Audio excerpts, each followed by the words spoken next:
Ladies and gentlemen, sit back, put your feet up. It's time for the Other Three Amigos podcast with Declan McCormack, Wayne Mullins and Dan. Three lads, one podcast. On this week's episode of the Other Three Amigos podcast, Doc Wayne gives his final verdict of the year. Dickie reveals Cian Coleman has a case of the SADS. After the 1-0 spanking, we find out if Gary Hunt is under pressure. And we head to the mailbag where we have the most heated debate of all time on Toe Tap. All of this and more on this week's episode of the Other Three Amigos podcast. Is your knee sore as well? It is. Welcome to the Other Three Amigos podcast, season 4, episode 53. I hope we included that bit at the start. I don't think it was recorded. I don't think it was recorded, shit. But anyway, season 4, episode 53, episode 222, your award-winning podcast. A reminder, we are now on YouTube, youtube.com/the Other Three Amigos podcast. Like and subscribe over there. It is free. Be sure to retweet and like the pod as well. Patreons can now stream the pod on Spotify. Now even easier to access the extra pods. You can join us on Patreon from €5 per month, or if you want to help the pod out a little bit more but still get the same level of shit, you can throw us a tenner. The proud sponsor of Jack Doherty's Boots. We're still at that 200 quid for Marymount. I'm not sure if it's going to change anytime soon.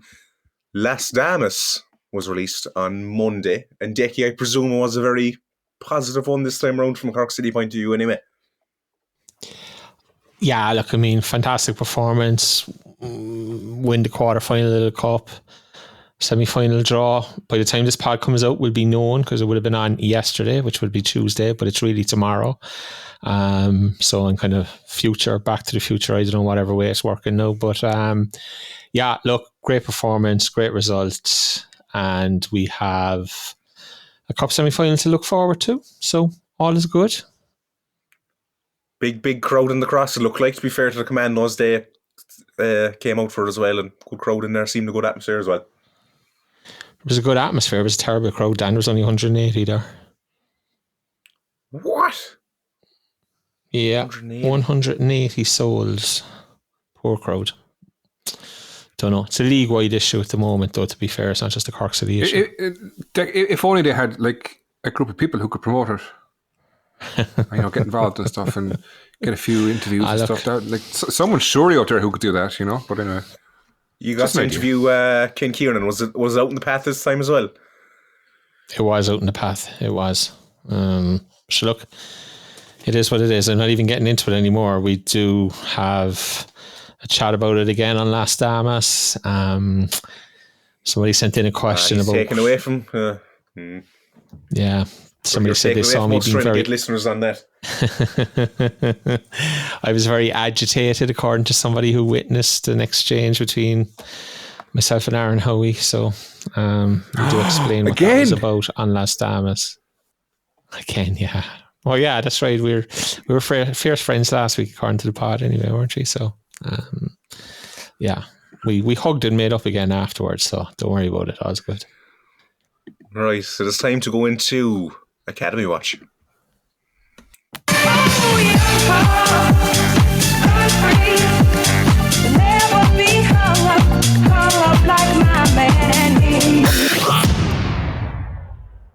A big bumper week again. Under 20s had no game. The under 17s lost 4-3 to Liverpool.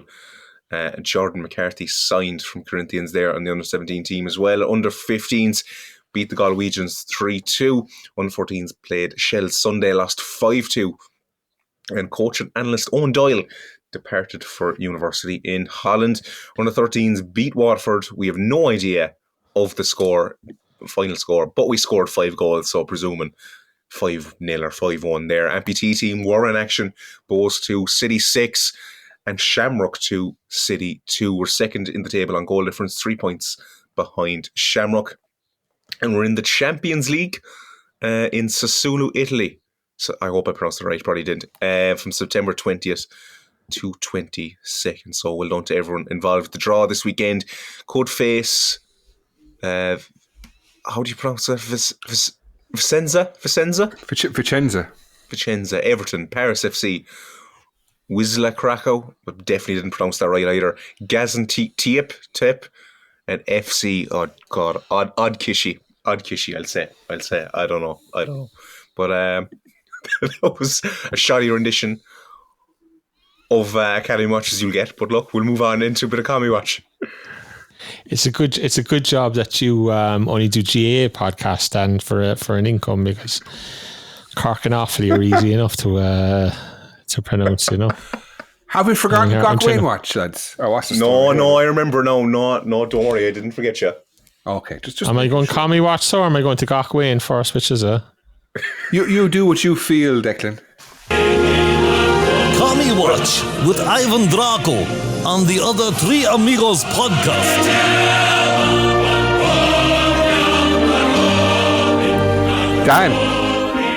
Dan. Wayne. Did you look at the doc before you came online? Not that you came online, that you joined us in the group. Did I look at the doc? Yeah. No. Because Comedy Watch is blank. Like, there's nothing this week that I know of I could think of. Really? Did actually nothing happen? Is it first time in 4 years, I would say? Christ. Couldn't think of anything. You think Bar Howie Watch, where the two lads were allegedly, it's reported, they were fighting on the side of the street. I don't know. Only one person here can confirm that. I heard there was a bit of a dig. You know, that's what's being reported by people. Declan? Is it being reported by reputable media outlets or some kind of look, you were involved. Podcast? You're also HR, so we're not in trouble because our HR is you. So I'm guessing. Look, they may not be accredited. I don't know.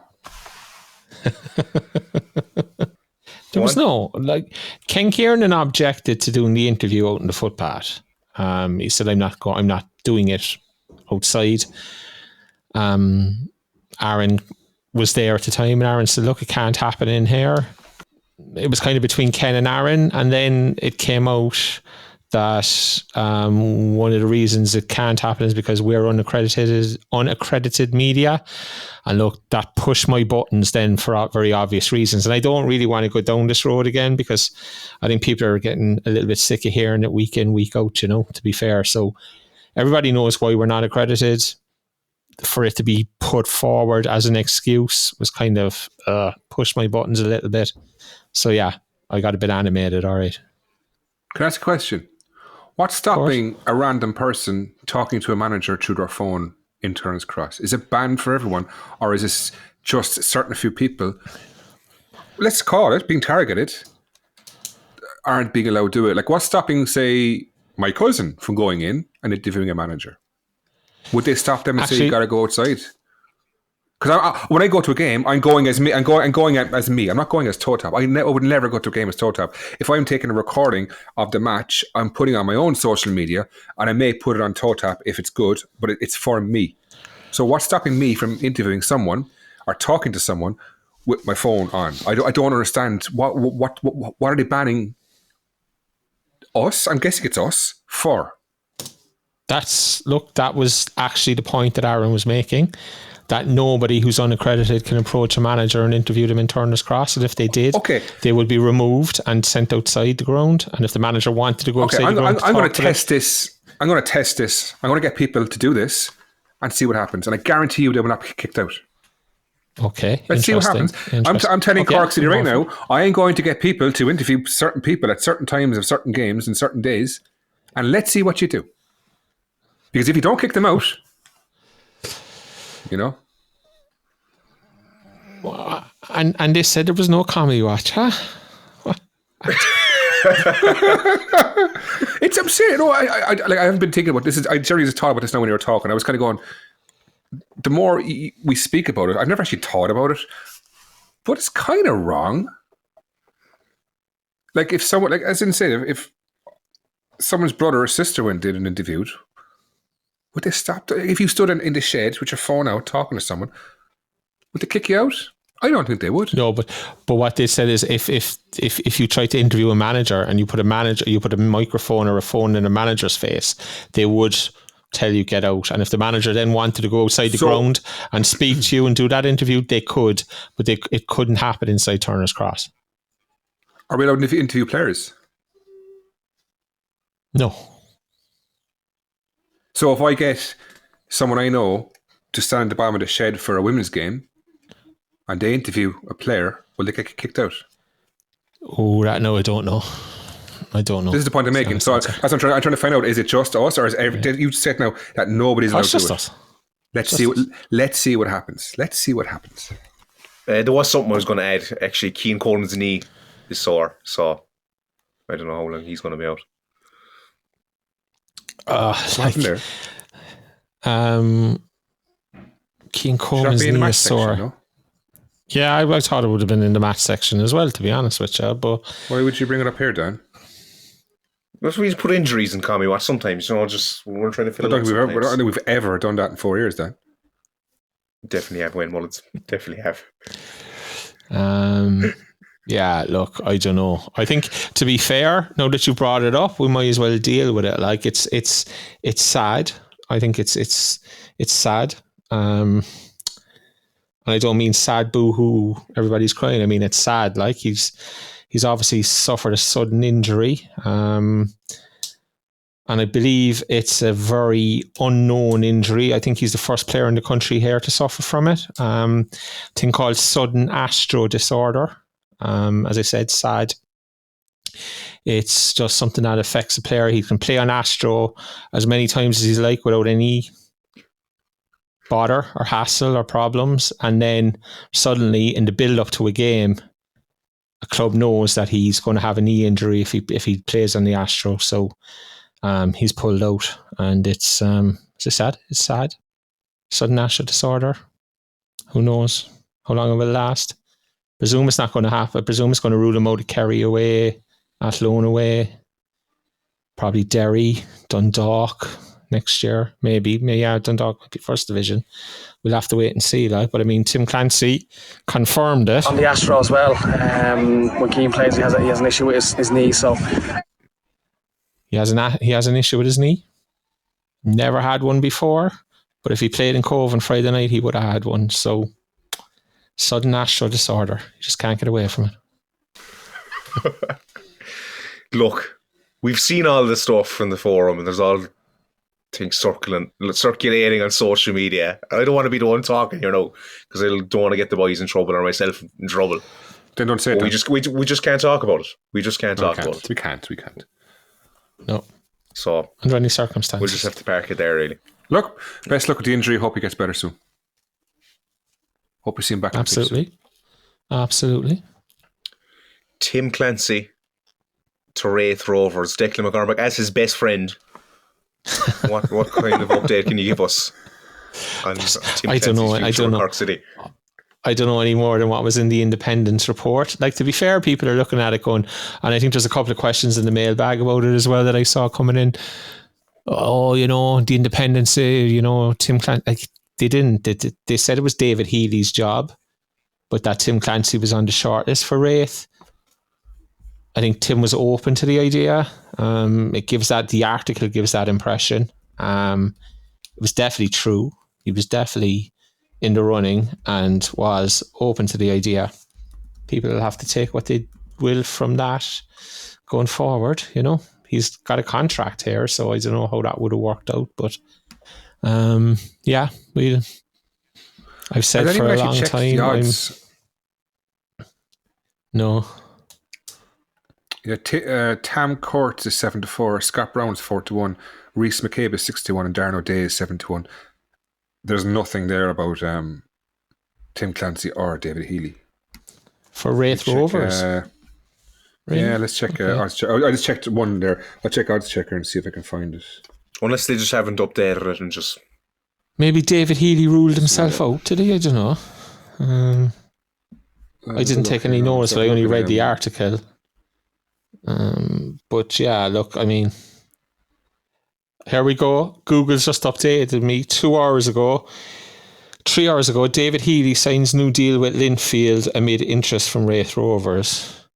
So we have David Healy signing a new deal in Ireland. Then we have the Examiner headline, Healy rejecting Wraith, raises prospect of Clancy exiting Cork City.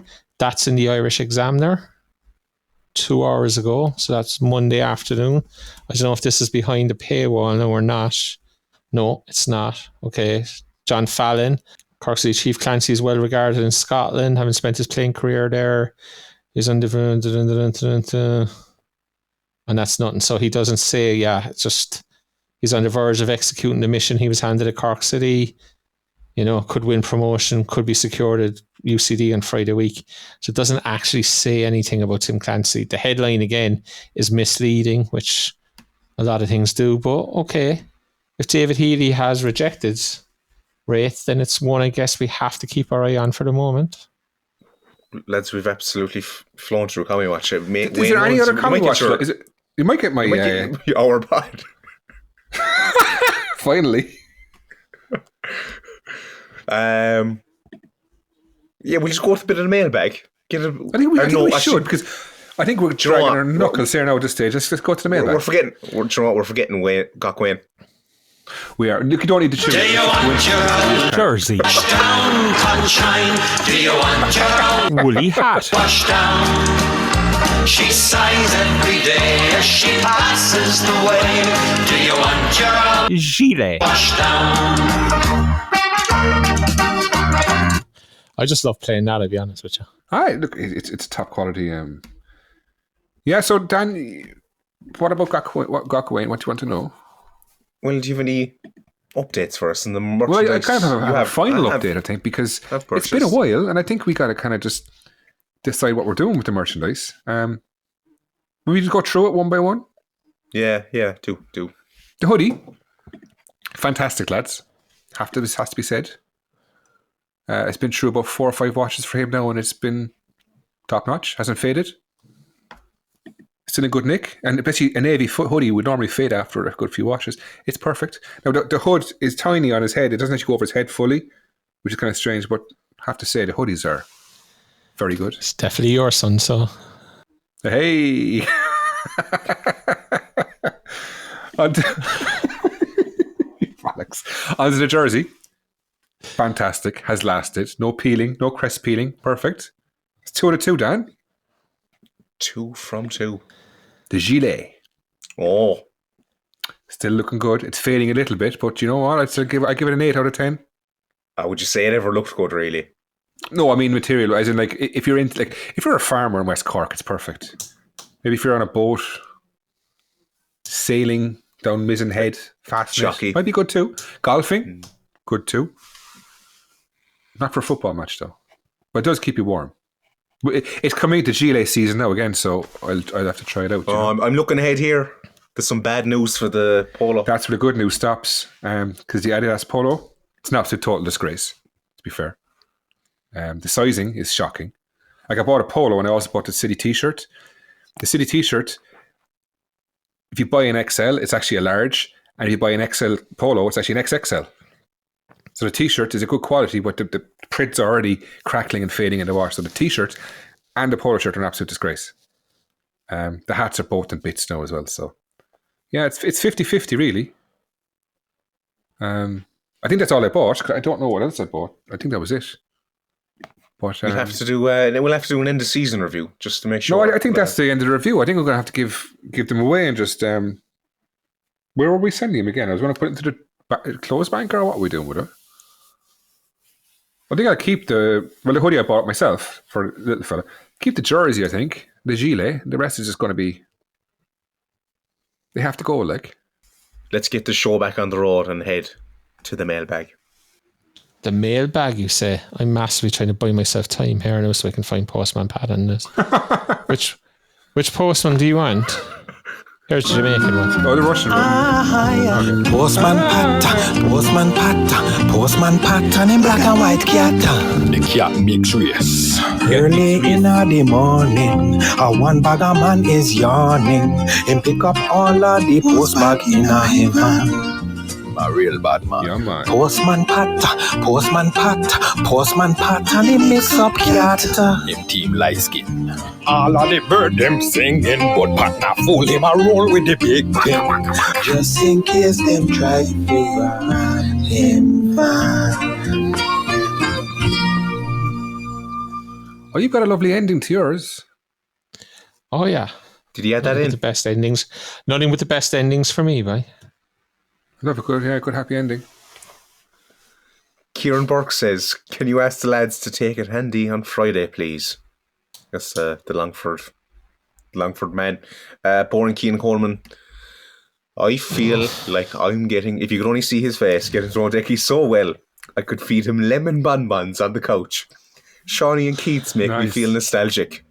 Outside of football, can you all name the one thing that's your weakness in terms of getting all nostalgic and yearning for another time and place? Oh, I can't. Honestly, I don't get nostalgic really. Sucking on a lemon bonbon? The smell of salad cream.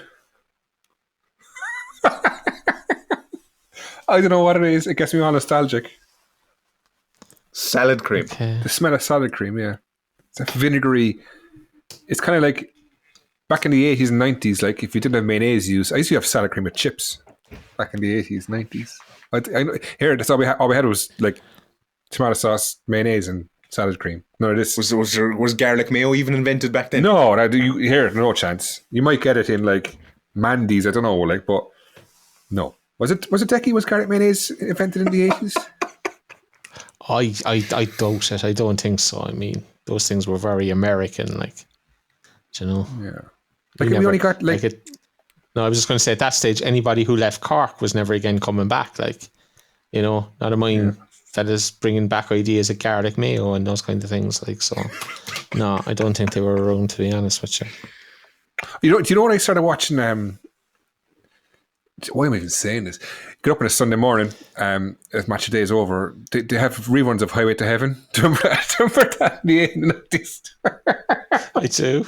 And I just watch them. I have no idea why. What's Highway to Heaven? Oh God, how do you explain this? It was a TV show. Two boys are actually dead, which is they obviously were messing with. Yeah, so one guy was like God's angel or something, and he used to go around to different locations and helping them, and he had a helper. But both of them then died about a year after the show cancelled. So obviously they pissed off the big man, you know. Oh, and they died in real life. Oh, in real life they died both of lung cancer, I think, actually, which is kind of. Michael Landon, he's famous. His son and daughters were actors, and his granddaughter's an actress. Yeah. Those fog machines don't seem like a good idea now. Yeah, see. We should do an 80s podcast. You know, we should really and educate Dan on how things are far better in the 80s. It was like Saturday morning recess. That was some show. Get up, What's that? 5-6 years old. Theme song as well was unreal. It was a cartoon. What channel was that on? Well, it would have been RTE, like. Do you remember Padro's Junk Box? Yes, I do. No, I do. Yeah. Great times, Declan. 40 quotes. We actually could do a whole episode. 40 quotes. Do you remember Tongue Twisters? And was it Rafferty was the dog, or wasn't it on Bosco? Rafferty? Faherty. Wasn't it? Yeah, but everyone thinks their time is the best time, and it's just... Do you know what I mean? But it was, though. You had like Dempsey's Den, and you had Bosco, and you had like Jays and the Wheel Warriors, and you had Alf, and it was just amazing times, like. Yeah. Billy Dorney says, I'm nostalgic now for all the stuff Scotty's after fucking bringing up. We just keep talking about the 80s. I just scrapped the whole podcast. Holy Moses. Billy Dorney asks, need to buy Decky outdoor gear for entering outside broadcast, outside Turner's X. And then he says, feck, you just saw this. Richie says, should we be worried about the Clancy to Wraith rumours? Apparently not, but... No, Tim's here to stay. He'll be here next season. Eileen, this is probably the best question. Are Pringles crisps? Hang on, rewind. Decky's humming there. What's he got in it? What news has he got? I've been humming about... I don't have this. I've been humming about that for 8 months, for 6-8 months, so I'm not going to... I'm still... Would you be annoyed if he left? If he resigned in the season, would you be annoyed? I would. I don't think I would. Who would you get in place of him? That's the big question. I don't see anybody out there. Would you go all out for Johnny C? I think Johnny's a man of his word, and he said on this podcast in season 1 that he would not come back to manage Cork City. I think he's a man of his word. Strikes me as somebody who means what he says. look, we have a manager. There's absolutely no point in speculating on who the next manager should be. You know, to be fair, like exactly. Like so, until the time comes that he isn't our manager, we will gladly push on with Tim in charge. He cracked a joke this week. I'm telling you, he's come out of his shell. Or Tim is. He's come out of his shell a bit, which is good to see. Eileen asks, are Pringles crisps? Absolutely not. It's clear cut. I think they are. No they argument 100% there. are crisps. They are crisps. They're not crisps. How are they crisps? They're Pringles. If you say they're snacks, in what world are they not crisps? They are crisps. How can they be crisps? They are. They're Pringles. Just because they're not in the bag. Just because they're not in the bag. But they have a classification of their own, like. No. They'd be in the crisp aisle. You wouldn't see chocolate, sweets, crisps, and Pringles aisle, would you? You'd see chocolate, crisp, sweets. If you were out with the lads and there was 10 of you in a pub, say, and it was your round, and you say, right, I get, what is it, 6 Heineken and 4 Guinness, and some fella says, bring down crisps there. Would you bring down Pringles? You wouldn't. You'd bring down bags of fucking crisps, cheese and onion, salt and vinegar. If you came back down to the table with Pringles, you would say, they'd no crisps, but here I brought you Pringles instead. Without fail, he's actually right, Dan. He's actually right. Without fail, you would. Like. No. He might be right on that front, but still, as a whole, they're in the crisp family. They just are. They might be a first cousin, but that's about as much as stop, you're kidding yourself. And this is Eileen now acting. This started in Turner's Cross on Saturday with Eileen's daughter having Pringles and me saying something about I don't know what had happened. But anyway, this is where this refer to her as Eileen's daughter because it angered you so much that she thought they were crisps. No, because I don't want to use the child's name because that's Eileen's private. You know what I mean? Like it's a child. Like I'm not. You know what I mean. But let's just move on. Pringles are not crisps. Like Pringles are not crisps. Like under any circumstance, and I'm not having it. I think we need a poll. I think on this, we'd have to launch a poll around 1:00 on Wednesday. It has to go to the toe tappers. It does. Do you know what? Will we just do it now, and they'll decide by the end of the pod? You know what? That's a fantastic idea. Do you want to tweet that? Right. The best way of asking is: Are Pringles snacks or crisps? I just say: Are Pringles crisps? Yes or no? Okay, so forward. Ian Crowley. Tim spoke post-match about the lads' inability to get the ball into Shawnee and Keats. Other than Cahill doing something spectacular, do we have any other threatening winger who can deliver? We don't. No. We don't. I don't think we do. Unless, possibly... No, I wasn't going to say that because Decky's going to go through the roof if I say that. Oh, Christ. I know what you're going to say. So you might as well say it. Cian Bargary might be like... I think if he had a final ball, he can get past the player. That's the problem. Cian's final ball is probably not of the quality required, to be fair. But look. It was the first thing we said when the two lads came back was if you can't provide them with the ammunition, it doesn't really matter what happens. And I think that's been proved to a large degree over the last couple of weeks. We need midfield reinforcements. I think everybody knows it. And hopefully we'll get them. We saw in St. Coleman's that Tim isn't afraid to change at the back, even if it's for some BS plastic pitch excuse about Keane's knees, end bracket. Firstly, did we like the combination? Any other changes you would like to see? Yeah, I don't think any of them are of Premier Division standard. They'll do. One of the three would do. You can't have all three of them. To be fair, we haven't seen Brookwell, so I thought he played quite well on Friday, to be honest with you. He was like to start a bit hesitant, but I thought he grew into quite well. He's only played about 3 games. We all know Lions is going up. I think Lions is the one of the three that's going to go up. I think it is, yeah. And I think you need any of the defenders that Decky was abusing the last few weeks can come along too, I think, because they'd be up for it. Sean Keller, lads, I just to thank Decky personally for writing off Ryan Kelleher and saying he'd be useless against Premier Division defences. In a way, it was Decky and not Ryan who scored that brace against Boz. As I said at the time, I said I wouldn't fancy him against Premier Division defences. I don't think anything that happened in Tralee that day changes that statement. I mean, that Bows defence, it's not a Premier Division defence really, is it, you know? But look, fair play to Kerry. They were really, really unlucky.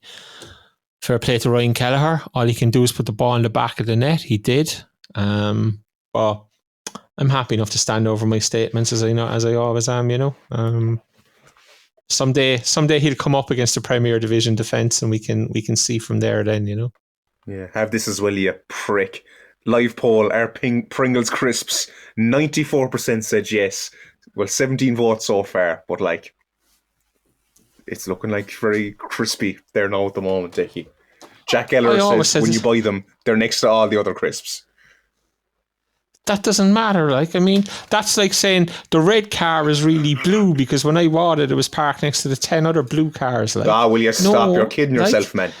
Like, Decky, do you remember last week you told me that you told me that I was given a C poll or whatever you bloody call it, and I was denying it. This is your one now. Suck it up. Take it in. It's 17 votes. It's 17. Wait till it's 117. That's when 94%. Like. Come on. You know what's here, Dan, you're the one. Dan, you're the one who's always saying in the group that the toe tappers haven't a clue about anything. I know you want to use this and then change your mind. Change your mind. Like, I'm not leaving you away with that shit either, no, Dan. You know that's a lie because I don't check the group. But Roy O'Sullivan says, "Can you suggest a formation that would maximise our current strengths?" Wayne Mullins, I have to throw it to you here. 4-4-2, 4-4-2 wide for fear of getting lambasted. Yeah, 4-4-4, 2 double pivots, what they call it, and 2 wingers and 2 strikers. There was a bit of an argument in the group chat off the back of the there absolutely was Derry City game. Yeah, that Decky said we didn't play 4-4-2. Decky went with a no. 4-2? He said no. He listened to the pod, right, and went, "You do realise we didn't play 4-4-2." And he knew what he was doing. He knew exactly what he was doing. He was baiting me into this. Like, he knew what was going to happen. We played 4-1-3-2. And I was like, it was 4-4. It was 4-4. It was 4-2-2-2, right? Is what it was. Let's call it. It was in reality. It's still 4-4-2. You could put a little defender, a little pivot, 2 lads, 2 inside forwards is what you want to call them. They're still 4-4-2. That was the theory behind it. And nothing you will say will ever change my mind. And I stuck in 7 different versions of 4-4-2 in a chat, and not one person. Anyway, I'm not bitter. I'm just. Because there was none of us getting involved. We all knew what was coming, what was happening. But like, technically, okay. We'll move on. Okay, I get your point, but I don't think it was a case of it wasn't 4-4-2. It was kind of a 4-4-2. No, I know it was. Connor says it wouldn't be profitable for RT to televise the league, and the FAI are useless and everything. Do you think it's that breaking the league away to its own organisation to cover all aspects of funding and televising would be a grand solution in the long run? No, because we did it before and we messed it up. I'm very strong on doing that. I've always been that way. I know what Wayne says. We did it. It was done before and it was messed up. But I think it's a different time and place now. I think clubs are way more professional than they were previously. I think there's way more ability off the pitch in the league. There's way more talented, qualified, better people off the pitch in the league. You're pissing in the wind dealing with the FAI when you have to deal with the international committee and the schoolboys committee and all this crap. Like, so look,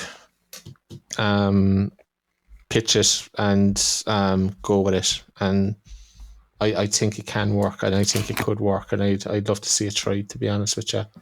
And hopefully any new organisation then would give us our accreditation back as well. 43 votes. Are Pringles crisps? 84% yes. Ooh, so it's dropped by 10%. It's dropped by 10%. Yeah. You expect a trend now, do you? You just lost it, like. Someone quote tweeted it. Eileen, glad to see the big issues being discussed. This is the most passionate I've got ever on Show Tap anyway. They are, Chris. I'm telling you now. Lads, we have the mailbag done. Wayne Mullins, I think we're actually getting that hour pod. That'd be amazing. I think we're getting it'll still go on. How long are we in now? I just don't say it. Decky hates saying it. So we'll say it.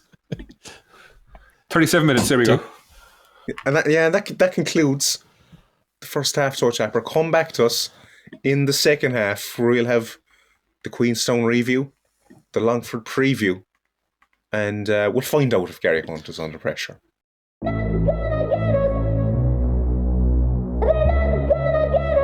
Hey, Toe Tapper. As you know, everything is increasing in price. Extra small clothes, anger management classes, raw liver is the same price as gold. And kids' sweets used to have 20 per pack and now only have 5 in each one. And Jack Doherty is on course to score 100 goals. And he's going to bleed us dry. We need you to help the gang by joining our Patreon for exclusive pods, news, and much more. For a $5 a month, you can ensure that Wayne doesn't smash up his laptop, that Dan has really small clothes, Eileen is satisfied, and Declan gets lots and lots of jellies. Head to patreon.com/ToeTap to support the cause.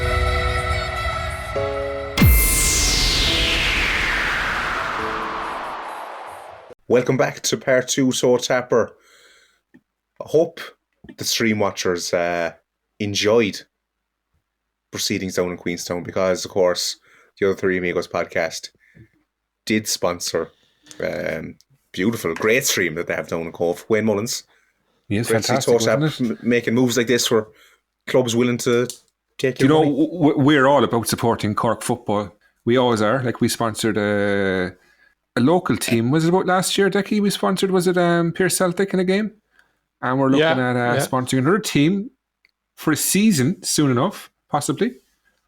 And then we sponsored the Cove stream, because like the last few years we've sponsored a lot of the women's team, a good few Cork City players, and you know we always threw our lot in that we could, and it's just not possible this year for various reasons. We were delighted to help Cove out, I think. Brainchild of Declan, has to be said. He takes the credit for this. He has leaks and contacts everywhere, whereas I wouldn't have any contacts with Cove. Like this, Decky has contacts everywhere. No, it was the right thing to do. It was the right thing to do. You see, as Wayne says, happy to help out. You know, and maybe next season we might help out, like Pats or Bows or something. You know, we might do that too. You never know. Next level, shithousery. Can I just categorically state we will not be helping out Bows or St. Pat's next season? I don't care what anybody says. When we're Premier Division in Cove or First Division, we might become season-long sponsors of Cove Stream or something. That's true. You never know what commercial deals. You never know what commercial deals could be struck in the off season. They call deals DC. Anyway, the match itself, Keats bags the winner. Wayne Mullins, what did you make? Yeah, I need to get that. Like that was just my perfect goal.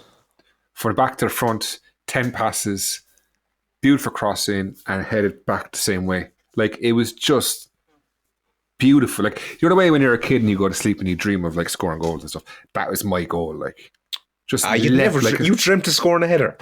Oh, you dreams of scoring a header. The ball in the box, getting your elbows out, leaping like a salmon, bang into the corner of the goal, and it's just running over to your own fans all the way down the pitch, arms aloft, doing a Jude Bellingham on it. It's just beautiful. And I was telling you, the first game all season, I was like, nearly cried, like, it's Keating, and I just felt so good for him. It was like a release of just pressure and tension and shit, because he's home now. Like, it's just beautiful. I'm getting emotional thinking of it. I've never felt emotional about a Cork City player. You're some man for getting your balls in the box. Dickie, what do you make of it? What do you make of the game against Cove? Look, we'll start at the end, like as Scotty said. I mean, that's why you pay the money that you pay. That's why you bring good players to a football club. Like, they give you that moment, they give you that goal. They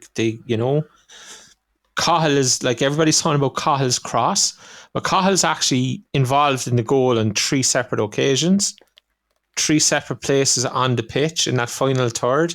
He picks up possession and he plays it off and he moves and he gets it again and he moves again and eventually he ends up out in the wing and he sticks in an absolutely brilliant ball.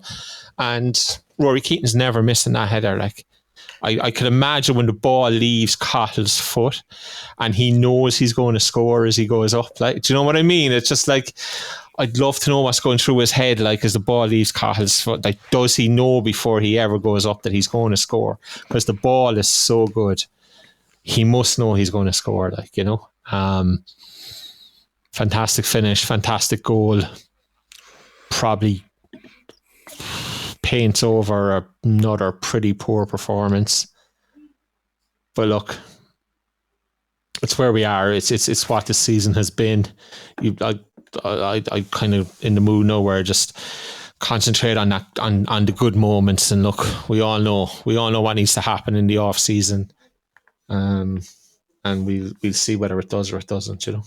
Yeah, stats for the game. I have CCFC and Gary Hunt FC possession. CCFC had 66% of possession. Gary Hunt with 34%. XG City 0.68. Gary Hunt FC 0.66. We had 15 shots, 5 on target. They had 8 shots, 3 on target. Touches inside penalty are 19 to 14. Passes 499 to 211. Just shows you how hard it is to break down teams, I guess, in this division when they're playing. But you know what, Dan? To be fair. I put this into the group. I was watching Celtic against St Mirren on Sunday, and it's the same thing, but they expertly got past them 3 times, and what they were doing was. It was really interesting to watch. Like, they were getting it wide, they were getting the box, but they were knocking it down. It's something we're not really doing, I've noticed. Knocking it down for oncoming attackers. And it's just, I think we need to do more of that. And Tim Clancy, she said in the interview that he says that we pulled the ball back a lot more than he wanted us to do. He wanted to get more in the box. So I think he knows what we need to be doing, but we're just not executing it properly. I think there's potential. It puts to bed too the whole theory of would you rather a 4-0 win or a last minute winner. It's a last minute winner every time. Yeah, it is. Decky probably doesn't agree. Oh no, it's absolutely no. Last minute winners are everything. Like, and we had 2. We had Rory Keaton's on Friday night, and then we had Barrett Edson's on Saturday in the Women's Cup game. You know, so look, from that point of view, there's no argument. I think, in my honest opinion, the only thing I would say, Dan, is you said there about or shows how hard it is to break down defences in this league. Why do people presume that next year in the Premier Division teams will come to Turner's Cross and won't do what teams have done to us this year? I mean, if I'm managing Waterford, if I'm managing Drogheda, Dundalk, Sligo, whoever it might be is in the division next year, I'm looking at Cork City and saying, these guys cannot break down a low block. I'm going to go to Turner's Cross and I'm going to go and play with a low block. They won't be able to break us down. We'll catch them and we'll win 1-0, 2-1. Like, why wouldn't you do that? Of course you're going to do that. In my opinion, anyway, of course you're going to do that. You're not going to come down balls to the wind and go, okay, let's go hell for leather. Like, you're not. You're still coming to Turner's Cross. You're still going to show Cork City respect. And tactically, the correct thing to do next year is for teams to do what teams have done to us this year. And we have shown an absolute inability to move the ball quickly and break teams down. And, like, I don't understand why people presume that changes next year. I know, especially away from home, we will get more room and we will get more ability to play, but I don't think that happens in Turner's Cross, and that's why I keep saying that we need to make changes in the summer to ensure that we're not struggling next year, because I still have the fear. Yeah, now time to go to the most prestigious award in world football. That's her cue to get the old music up. I think it's on the soundboard. It is the Toe Tap MVP. Could be waiting here now, lads. Does anybody want to sing it? Does anybody? I don't think it's on prestigious. Oh, it is. Sorry, hang on. Here it is. It is. Here we go. The most prestigious award in world football. It's the other three amigos MVP.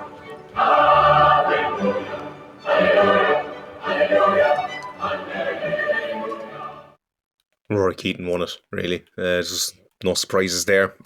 Brookwell in second with 15% of the vote. Cahill in third, 12%. And Greg in fourth with 9%. We also said Keating wins it.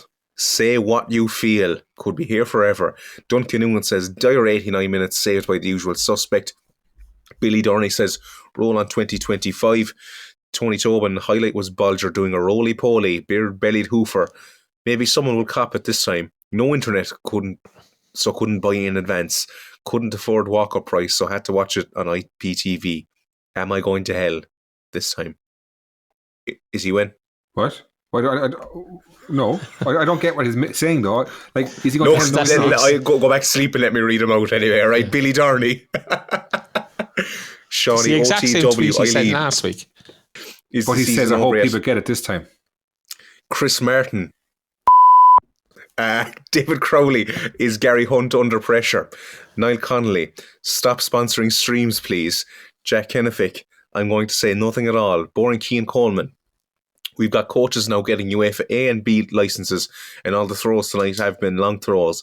Is this the best they can come up with? A and B licenses, and every one of the throw-ins has been a long throw. Salty. 9 likes. Jonathan Nocton, stop sponsoring streams. I want to see a full 90 mins. Although from what I did see, you probably did me a favour. Cheers, lads. Ian Crowley says, brackets, not, in brackets, under pressure. Michael Walsh, poor but 3 points, won all 4 local derbies, and we go again next week.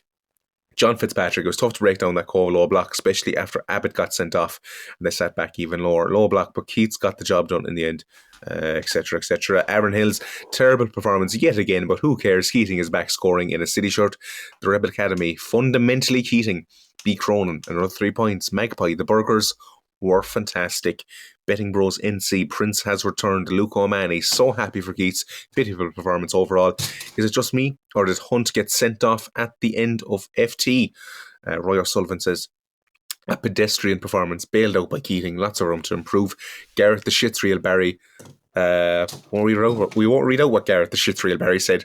Topper says free tickets, creamy effing pints, a mean burger, and a great review of the winner. What's not to love? Craig coming straight back down again. Sean, worried for Gary Hunt. Owen says, thank you, Rory Keating, for the help. Philly Crowley, you say it best. Connor, I got my wisdom teeth out on Thursday and it was less painful than the first 94 minutes of that game, but a win's a win. Daniel Casey, and it's not me, there's a Daniel Casey 89 now who's reared his head the last 2 weeks. Men jump ship, didn't do great, came back once he knew everything, once he knew they were coming up, thinks he's better than he is. City desperate for a striker. Oh, what's Dicky doing in the background there, banging shit around for the last 5 minutes? I was trying to figure something. Some fella asked there, what was it? Gary Hunt? Does Gary Hunt sent off? It wasn't Gary Hunt. It was David Moore, who was one of the assistants down there. That's what I was checking. There was also something else I was going to pick up. I know, but I can't. It's gone from me now at the moment. So, okay, Sarah. Richie, red card killed the game. So heartwarming to see a player so delighted to score for his club. Gareth the Shits Real Barry. Was there any Queenstown fans at the match? I was in the home section and it was all City around me. Pitiful Queenstown. Stephen, bored to death. Joe Langford, Keats once again is the king of Queenstown. Anthony Falvey, 3 points, piss boiled, job done, and a screenshot of our logo on the stream. Jack Kelleher, that effing low block. Thomas, leave off Jack Doherty's boots next season and instead sponsor some counselling for the poor Cove fan, replying to every comment under this. The man needs our help. The Donny Ford Ultra Mega Sergeant Platoon says, boring overall, but good to see Keats get his goal. Mathematically speaking, what's the earliest this could be over? Richie replies, could technically win it at UCD with a win there. That would put us on 69 points, with UCD then only able to hit 68. Athlone could reach 69. So hope they drop a point in the next 2 games. Ian Crowley, did Cove actually turn up for Derby for once? And John Cotty fundamentally looks good and looks fine. Anything else you want to pick up on there? What about the red card, guys? What about the red card? What were your thoughts? Unsure. Debatable. Inconsequential. I know you don't think it was a red card. No, the more I watch it, the more I kind of come around to it being a yellow card, to be fair. I think he's like, to be fair to Jason Abbott, he's taken Sean Murray out at the knee about, what are you laughing at? No, I don't know. He was standing there, my eyes closed. Scratching my head. It was a pondering life. Yeah.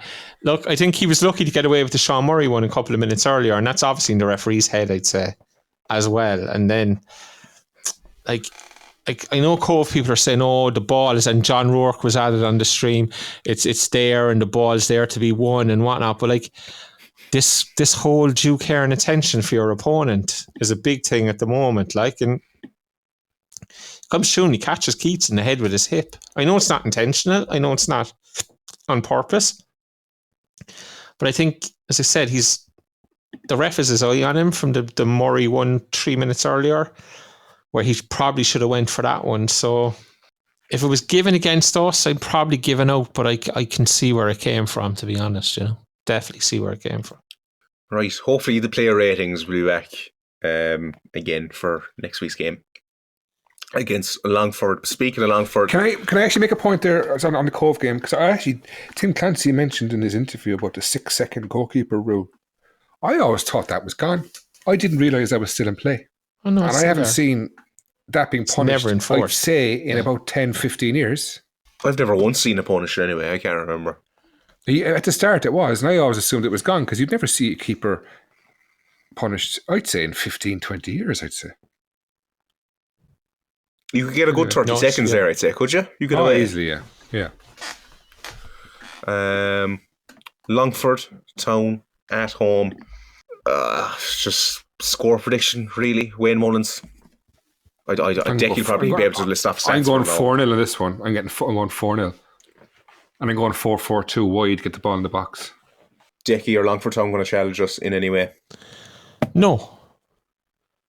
But I'm not sure we get 4. Like, we haven't hockeyed a team all year, to be fair. The biggest margin we've won by is 3. We won 4-1 up in Longford. Can't remember, was it the first or the second game up there? But, Scott, was it 3 or 4 of those goals we got from set pieces? The 4 of them were for set pieces, weren't they? Coleman got 2 headers and Charlie Lyons got 2 headers. Coleman scored twice, yeah. So, obviously, with Coleman's injury, being sad and everything else, I don't know whether he's going to be able to play or not, like whether he'll be back or not, like. But it's not on Astro, so then obviously that's in his favour. Look, I saw Kieran Burke there, who's obviously the host of Between the Stripes, saying tell the lads to take it easy, but we haven't dismantled the team all year, and I don't know, look, in theory, Shawnee and Keith should tear this Longford defence apart, like, but would you lay any money? Would you have your money on them doing so at this stage? Do you not think we should try something different than us have a low block? Just sit back, give them the ball. Just see what happens. We don't have to lose. Just see what happens. Give them the ball. Sit back. They'd be ripped apart against rope it up kind of stuff. You just let them come at us and then just burst and hit them. Worst case scenario, they just pass the ball back in their defence and nothing actually happened. It would be very interesting to see what would happen. Well, to be fair, the last time Shawnee played for us, we always played like that. And there was himself, Dooley and Shep were the out ball. They were the outlet, Shep. And it worked absolutely brilliantly. I think Dan is right, though. If you did it at home to Longford, who are bottom of the first division, it'd be absolutely ripped to shreds. There'd be blood spilt on the footpaths outside Turner's Cross. Wouldn't be able to do any more interviews out there because I'd be ankle deep in blood. Longford's last 3, 2-2 draw against Kerry, lost 4-1 to Treaty, and then lost to Queenstown 1-0. That's how bad they are. They lost to Queenstown. Is it now time to find out, is Gary Hunt under pressure? Is that all you're doing for a Longford preview now? Well what else are we going to say? I don't know. It just feels like, I don't know. Here, we're 3 minutes Dan, away. what do you think we should do, Dan? What formation should we play? Who would you drop? Who would you keep? It's flat. It's flat at Longford part, like. That's what people want to hear. We're 3 minutes away from the glorified hour pod. I know, we already did it. Dickie's just Cheers, trying to Dickie. ram past. You know what?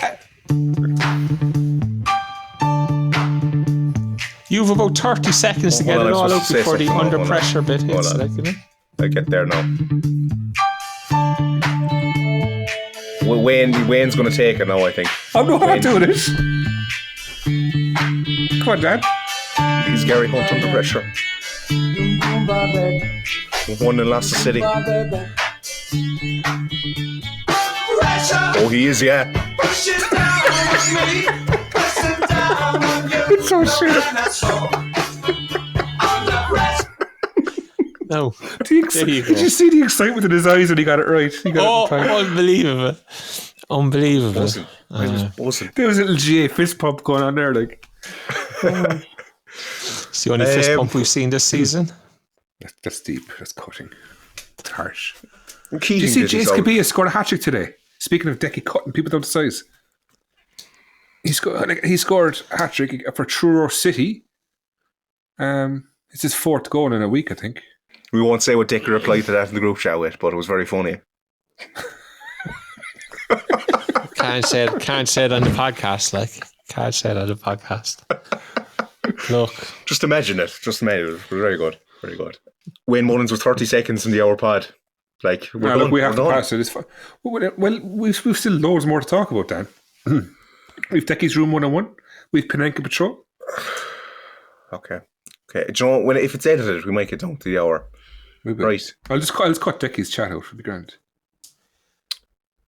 Did anyone score Penenka this week for €250 for the much needed facilities in Marymount?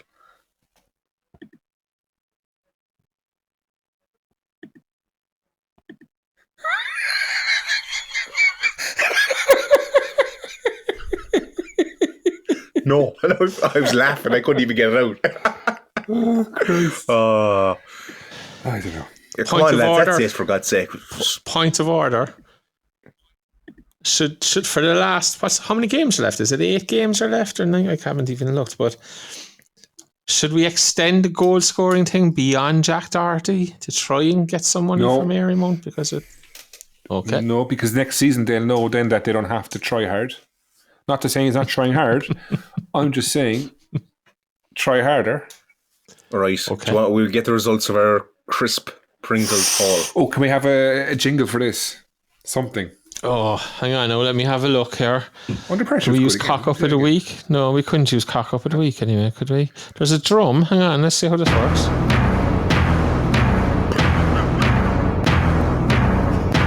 Is that no? Hang on. Let's see. We haven't heard this one in a while, actually.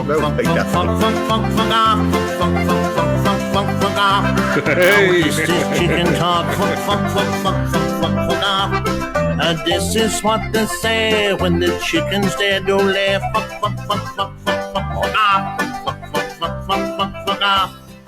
Hang on, no. There's one here. It's labeled suspense, so this might be the one.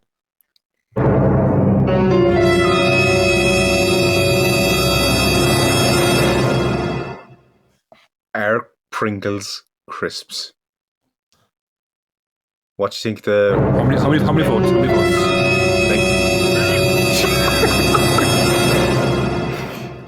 96 votes. Is that acceptable now, Jack, to 96 votes? Look, it is what it is, my friend. You know? Is it acceptable? It is acceptable. It is in a short period of time. It is acceptable. Absolutely. Wayne Mullins, what do you think the result of... I would say it's an 84.5. Okay. In the yes camp, 76%. It's interesting. Boring Keane Coleman comes in and says, Pringles are to crisps what cricket is to hurling. Eamon McCarthy says, Pringles are Pringles. They're barely even related to a potato. Jack. There you go. Sorry, and people Irish know. opinion. It's 76%, actually. You get your ass whooped.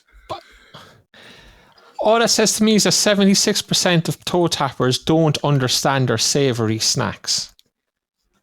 I need to do some research. Irish Opinion says, never mind that. The real question. What is... Never mind that. The real question is, when are you having Jess on?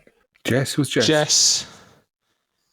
Jess is on Las Damas next weekend. I presume it's Jess Farry from Sligo. Oh, it doesn't follow up. Okay. It's a bit weird. Jess will be on Las Damas next weekend because Eileen is on holidays. So delighted to have one of the top commentators stroke pundits in the country onto place Eileen next weekend. Declan, what are Jaffa cakes? Absolutely horrendous. Oh, stop. What are they, biscuits or the cakes? Are they snacks? A biscuit and a cake are both snacks. They're just different types of snacks. So I think you take snacks out of the equation straight away. Are they biscuits or cakes? To me, Jaffa cake's a biscuit. Then what you waffling about with your old crisp theory then? No. I don't think your logic is lining up then. But you're just going by the name, Dan. You're just going by the name. Like, I mean, you can call anything. You were going by the name. And he said, no, Dan, stop. No, look, come on. You have a lot of life to live yet, Dan. You know, myself and Scotty are a few years ahead of you on the scale and the spectrum. Like, I'm sure in 20 years' time, when possibly myself and Scotty have long since departed the planet, you'll sit there some evening and you'll think to yourself, do you know what? Decky was right. Pringles are not crisps. But it might take you 20 years to get there. I don't know. Jeez, how condescending can someone be, eh? We're just hanging around now, like, because we are. Look, well, let's wrap it up. So, do you want to go to where did you go, Derek Mountfield? Do. We'll finish it off with that, right? Does he have the song? Only if he has the song. If he hasn't got the song, we're not doing it. It's here somewhere, but like there's 8 slots on the bloody board, and then there's 8 songs on each, or 8 things on each. Like, so that's 64. Like that you got to go through. I actually have to contact him again and try and get him on. We'll do it next week. We use Derek Mountfield for next week. No. Come on. No, because we're never going to get an hour pod ever again. That's true. It may not be here actually. It might be gone off. What am I looking for again? Where did you go? Where do you go, my lovely? Where do you go? I wanna know, my lovely. I wanna know, where do you go? I wanna know. Oh, that was just quite enjoyable. It's a fantastic song. Right, Derek Mountfield. Born 2nd of November 1962 in England, 455 Football League appearances for Everton, Villa and Wolves. In 2000, Colin Murphy was appointed as successor to Dave Barry. Murphy stayed for one Super Cup game before departing to Leicester City, bringing Declan's favourite former player with him, and current board member Damon Delaney. In the lurch, facing UEFA Cup tie against Lausanne Sports, the club brought in Derek Mountfield. This was his first managerial appointment. The team lacking consistency, goals, and general behind-the-scenes skullduggery, which is my opinion, made life impossible for Mountfield. The crowds dwindled, the team struggled, and increasingly unpopular Mountfield was sacked in January after 6 months in charge when we were 4-0 down against Pats at half-time. That's allegedly reported what happened. In my opinion, he was way ahead of its time. I think he was the Arsene Wenger of the League of Ireland. But look, there's other people who think differently. No, he is a property developer, investor, and ambassador for the Special Olympics for the northwest of England, and he's a PE teacher and works for radio in Liverpool. And his Twitter account is @Degsy_Mount. He's also on Instagram. Nice man. Shafted. And that is Derek Mountfield. Where do you go, my lovely? You won't go too far. Come here. The Gang of Five. Yeah. Who was the Gang of Five that time again? Caulfield Morley. Who else was in it? Reportedly. Allegedly. Reportedly. We think it was our number 11 or number 7. Number 7 on the wing, I should say, not in the middle. Who else was it actually? Morley wasn't involved. I don't think Morley was involved. They're the two Ollie I know. Cahill. Was the number 4? Yeah, was the number 4 involved? I think the number 4. I'm trying to not name names here. Now you've named 3 of them. I know, but fair play to you. I know. Yeah, I think the number 4 was involved as well. I do. It was a funny time. Remember that game against Pats was live on TV? I generally think. Yeah, apparently he was sacked at half time. The lads just fucking. I've heard a few stories from other ex-players in the background, and he just wanted to bring in what Wenger did at Arsenal, and these older lads just wouldn't accept it, basically, is what I've heard happen. I'd love to hear someone who really, because there's always 2 sides to a story. It's 3 sides to a story. And I have tried to get Derek Mountfield on a few times. He's replied, but I don't think he wants to deal with it. He's a nice man, and I don't think he has got the side of him to kind of stick the knife into people. Yeah. I remember Ollie Cahill did an interview in the Echo the week after, or maybe 2 weeks after. Yeah, the week after. And obviously, Ollie was part of the Gang of Five, the alleged Gang of Five, etc. And he had to go off Mountfield in the Echo. And it's the only time I got really annoyed with it. So I sent a letter into the fanzine at the time, which I think was 442, wasn't it? I was on the go at that stage. 451, sorry, yeah, 442. That's you knowing your 442 has me buggled, but yeah, 451. I sent in a letter to 451. It's still, somebody showed it to me about 3 years ago, where it's basically just having a pop off Ollie Cahill. It was like, yeah, the only sounds Derek Mountfield could hear was the sound of God. I can't remember what I said, but it was like basically the sound of you putting the bullets in his back, Ollie, Jesus Christ. As he shafted him from behind, it was like, yeah. Can you imagine saying that shit now? We'd be fucking sued. Oh, it was, yeah, I don't know. It's floating around the internet somewhere, but I don't think I probably couldn't find it. But somebody showed me the actual thing, a screenshot of it a couple of years back. So it's definitely floating around somewhere. Anyway, live update. Live update from the Crisp. What are we at? Yes, they're still hammering them. Yes, we're still hammering them. So, actually, sorry, speaking of live updates, are we actually playing tonight? Yeah, we're playing Munster amateur team. They're playing their cup games next week, and they wanted to play us or something, didn't they? I assume it's the under 20s are playing. We have Aidan Dowling, John O'Donovan, Barry Coffey, Cian Bargary, Conor Dryden, Zach Dunn, Colin Henderson, Sam Bailey, Cian Murphy, Harvey Skeeters, Aaron Healy. That's literally the Chelsea misfits, aren't they, for us? Good to see Henderson back. Working his way back from the ACL. And Bargary. And Bagsy's getting minutes there as well. Good to see. He has a huge... We didn't advertise the game because nobody knew about it until today. Yeah. But anyway. Yeah, goal from Cian Murphy. Cian Murphy, fist pump. And Zach Dunn. Nice. Yep. In your face, McCormack. The McCormack curse strikes again. How? Adios. The next episode will be available very soon. Adios.